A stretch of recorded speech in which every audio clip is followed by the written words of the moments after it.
Rest of his days behind bars for buying Filipino kids for sex and pornography.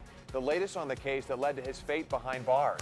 It sparked a water emergency in El Dorado County tonight. The body of a man who fell into a local waterway has been found. We have reaction from his family. Challenging the city to keep homeless off the streets. How Mayor Darrell Steinberg plans to fund a homeless relief plan and build dozens of tiny homes.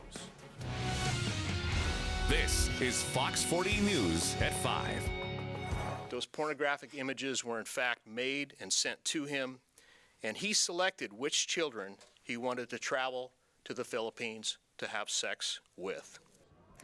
A Sacramento man accused of buying at-risk children for sex will spend the rest of his life behind bars. Thanks for joining us tonight at 5. I'm Nikki Lorenzo. And I'm Ty Steele. Michael Clemens was sentenced today in federal court. He is a Sacramento area pilot who was living in Bangkok, Thailand.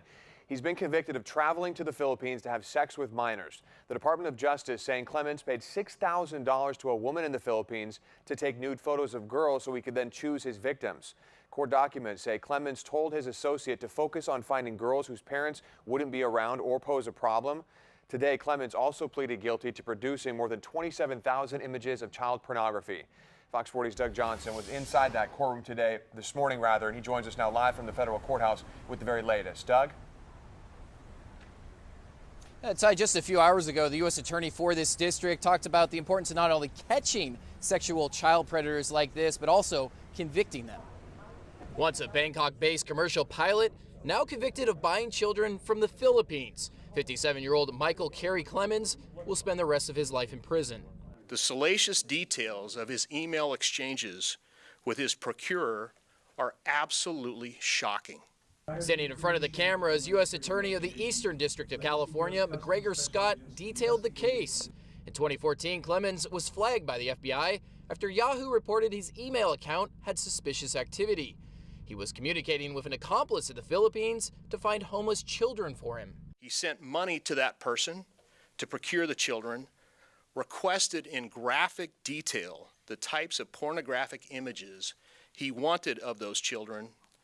Those pornographic images were in fact made and sent to him, and he selected which children he wanted to travel to the Philippines to have sex with. In April 2015, he flew to SFO, where federal agents selected him for a screening and found child pornography on his iPad. He was arrested and later released on bond, but according to prosecutors, continued to communicate with his accomplices overseas. But Scott says those who helped him, 2 adults, were also eventually arrested and prosecuted. Are serving, I think, 15 to life terms in the Philippines. In total, federal prosecutors say Clemens had more than 27,000 images of child pornography on several devices he used, including his parents' home computer in Sacramento.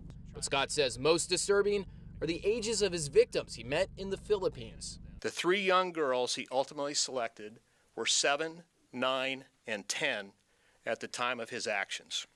The FBI tracked down those victims, and all 3 testified against Clemens during his trial. After his life sentence was given today, Judge John Mendez allowed Clemens to hug family members goodbye. His family had no comment for Fox 40 outside of the courtroom. Meanwhile, Scott called today's sentencing a huge victory in the fight against child sex trafficking and hopes the outcome of this case sends a message to others. I want to send a message to the online predators out there. We're those guys, and we're coming. Every day, we're going to find you, and you're going to find a nice place like Mr. Clemens has to spend the rest of his life.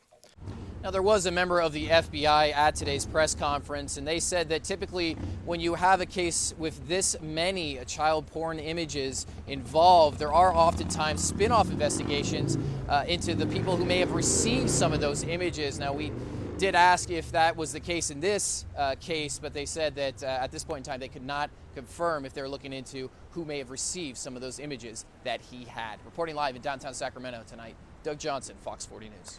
Doug, thank you. Now to our